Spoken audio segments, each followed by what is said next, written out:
Assam YouTube চেনেলৰ সকললৈ লৈ আইছো কেইটামান গুৰুত্বপূৰ্ণ খবৰ। আজি হৈছে 28 ডিসেম্বৰ। সমগ্ৰ ভাৰতবৰ্ষৰ লগতে অসমৰ ভিন্ন প্ৰান্তৰ পৰা কেইটামান গুৰুত্বপূৰ্ণ খবৰ যুগুতোৱা হৈছে।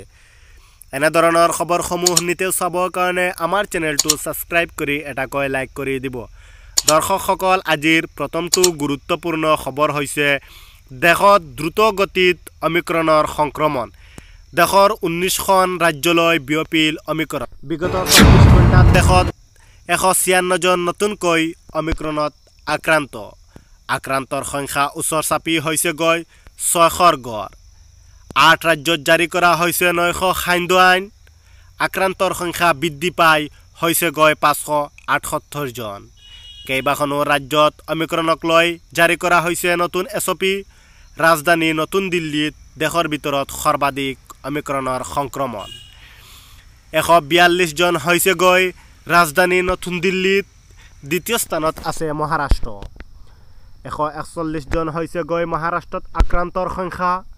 কেৰালাত 57 জন আৰু গুজৰাটত 49 জন।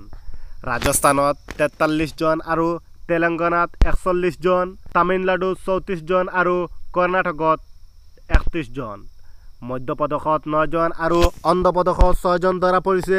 হাৰিয়ানাত 4 জন আৰু উৰিষ্যাত 4 জন। চণ্ডীগড়ত 3 জন, জম্মু কাশ্মীৰত 3 জন আৰু উত্তৰ প্ৰদেশত 2 জন ধৰা পৰিছে। হিমাচল, লাডাখ আৰু উত্তৰাখণ্ডত এজনকৈ আক্ৰান্তৰ সংখ্যা বৃদ্ধি পাইছে।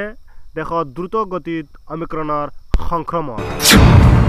খন ৰাজ্যলৈ বিয়পিল অমিক্ৰণৰ সংক্ৰমণ। বিগত 24 ঘণ্টাত দেশত 156 জন নতুনকৈ অমিক্ৰণত আক্ৰান্তৰ সংখ্যা ওচৰ চাপি হৈছেগৈ 600।